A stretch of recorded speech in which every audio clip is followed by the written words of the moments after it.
In the rapidly evolving field of electromagnetic radiation research and safety, we find ourselves at a pivotal moment.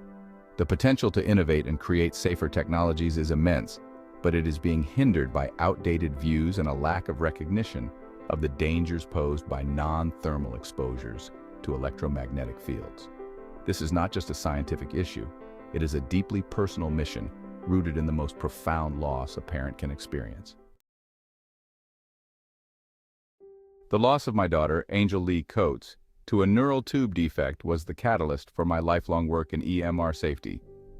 Neural tube defects, like anencephaly, are severe malformations that occur when the embryonic neural tube fails to close properly by the 28th day after conception. Despite her brave fight, Angel did not survive. This loss left a void that no parent should ever have to experience, and it set me on a path to understand the factors that could have contributed to such a tragedy. Neural tube defects occur during the 3rd week of pregnancy, a time when the neural tube, the precursor to the central nervous system, closes. The orchestration of cellular activities during this period is guided by bioelectric potentials, which ensure each cell works toward the collective goal of forming the neural tube correctly. Any disruption to these bioelectric signals can derail this process, leading to devastating outcomes like neural tube defects. This stage of pregnancy is particularly sensitive because it often occurs before many women even realize they are pregnant.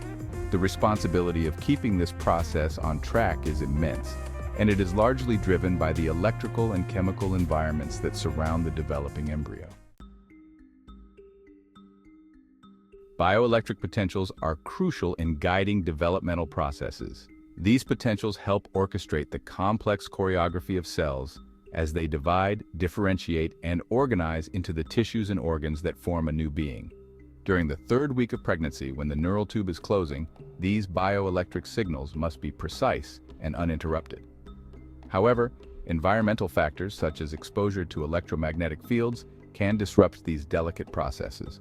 One study that played a pivotal role in the founding of RF Safe, conducted by J.M. Farrell, M. Barber, D. Krause, and T.A. Litovitz, explored the effects of low-frequency electromagnetic fields on the enzyme ornithine decarboxylase in developing chicken embryos.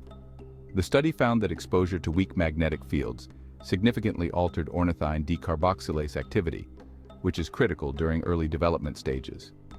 More importantly, the study revealed that such exposure during neurulation, the stage when the neural tube closes, could lead to a 3-fold increase in the rate of neural tube abnormalities. The urgency of recognizing non-thermal exposures. The findings of this study resonated deeply with my own experience. My daughter's mother had been exposed to significant electromagnetic radiation levels while working with powerful radio equipment during her pregnancy. The study's results mirrored the devastating outcome that I had personally experienced, making it clear that there was an urgent need to understand and mitigate the risks associated with EMF exposure during pregnancy. Despite the mounting evidence, the broader scientific and regulatory communities have been slow to recognize the dangers posed by non-thermal EMF exposures.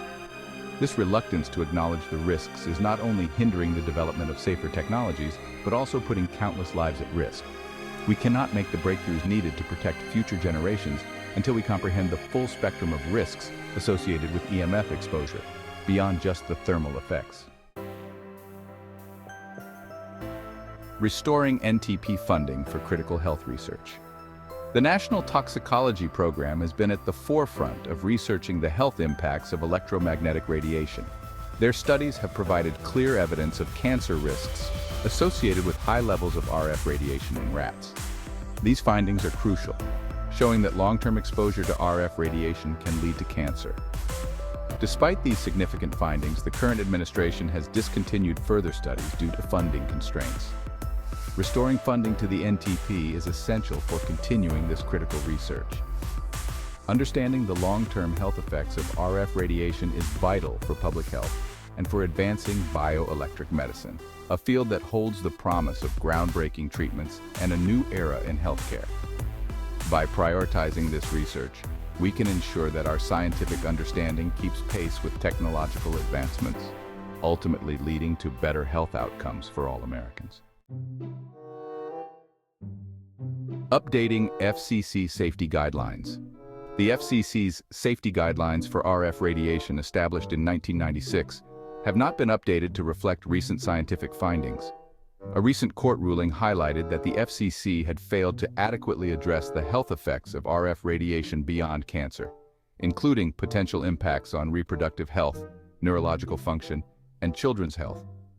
Over the last 20 years, thousands of studies have indicated health risks from RF radiation, with the most significant findings emerging in the last decade. These studies, including major ones like the Interphone study, Hardell Group studies, Serenity study, NTP, Ramazzini Institute study, Reflex Project, Bioinitiative report, and the work of researchers like Dr. Henry Lai, collectively point towards an increased health risk from cell phone-level electromagnetic radiation. They suggest the need for caution in dismissing potential risks.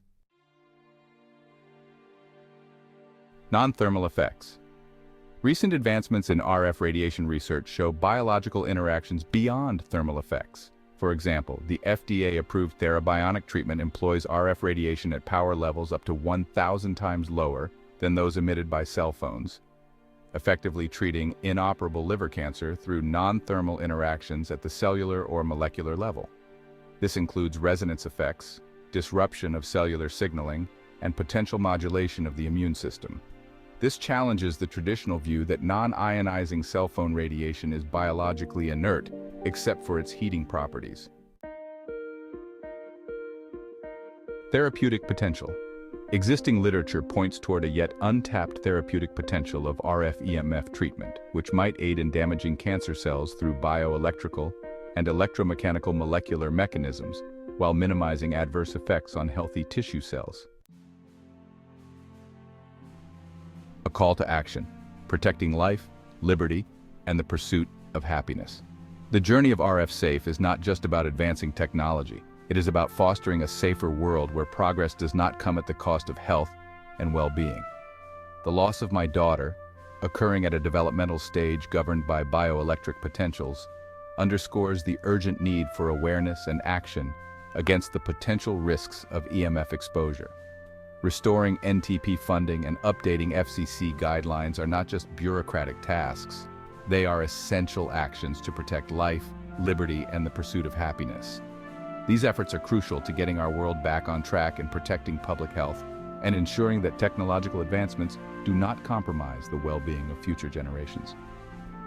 RF Safe is dedicated to leading the charge in EMF research and solutions, championing a healthier, safer future for all. As we continue to explore the effects of electromagnetic radiation, our mission remains clear: to educate, protect, and innovate for a healthier future. Join us in this critical conversation, and together we can work towards a future where technology serves humanity without compromising our health.